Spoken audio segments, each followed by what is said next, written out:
If you're considering taking up camping as a family vacation, you might be trying to decide between purchasing a pop-up camper or getting a camping tent.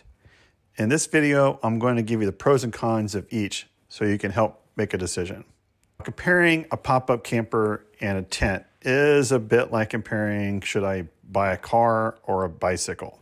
Both a car and a bicycle will help you get from point A to point B.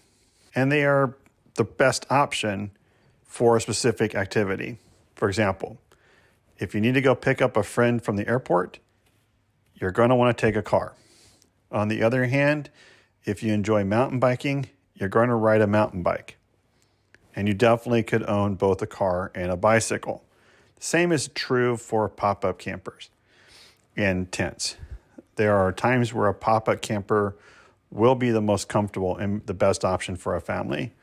On the other hand, if you're considering backpacking, that's going to mean you're going to need a tent. Let's start by comparing costs.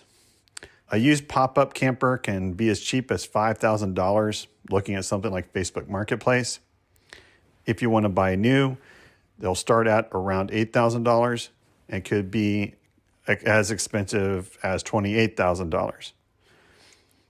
The reason why there's such a wide range of prices has to do with the size of the pop-up camper.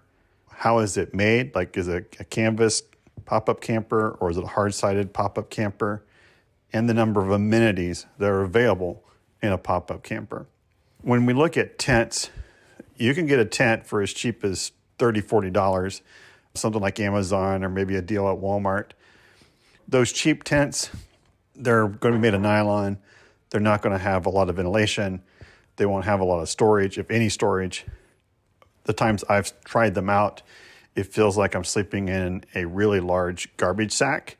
But if you're wanting to get started tent camping, the cheapest, they do work. They will keep you out of the elements. They'll keep the bugs away.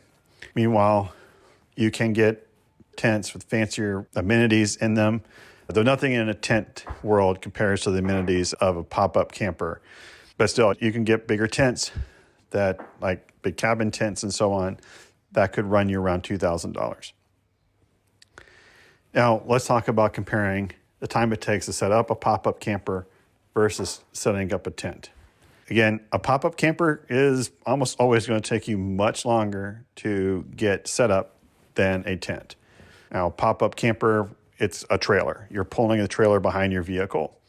So you have to back up the trailer, then we have to start leveling it, and then we have to crank up the tent on top of the pop-up, pull the beds out. You may have to attach the door. It could take you 30 minutes to an hour to get a pop-up camper ready for action.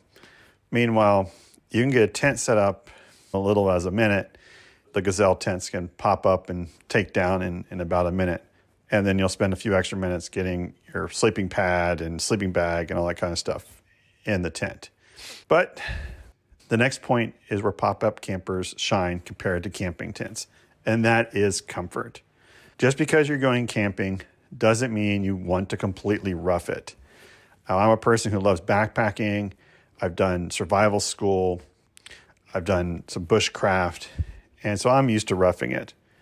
But meanwhile, if I've had a long week at work and I've got a chance to go camping, I really just want to get out there, away from work, away from the noise of the world, and enjoy myself. In those situations, yeah, I do want to maximize my comfort.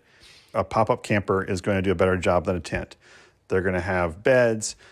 They may have like couches in them, kitchen tables. They may have a complete shower and bathroom and larger cooking areas. So they really are like taking your home on the road. Not as much as, say, a Class A motorhome, but definitely more amenities than the average camping tent. If you have a camping tent, the largest conversation, the most popular conversation when discussing camping tents is, how do I make my camping tent more comfortable? The next point where we're going to compare pop-up campers to camping tents is maintenance. Now, camping tent, there's no maintenance. You just make sure you take care of it. That's all the maintenance you really have to do. Any tent you buy out of the box is going to be waterproof. It's And as long as you just take care of it, you should be okay. Probably the biggest thing we have to do for maintenance is with a camping tent is if we pack it up wet when we get it home, we need to unpack it and let it dry out so it doesn't get moldy. Meanwhile, with a pop-up camper, there's lots of moving parts on it. There's the winch, the cable that may have to be greased and other maintenance. Of course, it's on a trailer, so the trailer has brakes and tires and other gadgets that need to be taken care of just like almost like any other motor vehicle. So you have to keep that in mind when comparing pop-up campers versus a tent. Of course, when it comes to storage, pop-up campers also will do a much better job. They have much more space. A camping tent, you maybe have some pockets and maybe some hooks to hang things, but definitely will not have as much storage, or at least built-in storage, as a pop-up camper. You can bring boxes and tubs with you, or just keep the stuff in your vehicle that you can get as you need it. Another area where pop-up campers excel is in amenities. A pop-up camper will have amenities such as running water, propane heaters. They may have air conditioners. It could even have a bathroom and a shower. Compare that to a camping tent where maybe you have a pocket for your iPhone and a port where you can drag in an extension cord. And we call those fancy tents. Pop-up campers, I think, are going to do a better job of keeping out the insects and the noise. Meanwhile, with camping tents, as long as you have a bug net, they should do a good job of keeping out the bugs as well, but they're not going to do a good job of keeping out the noise. Next, we want to think about storage.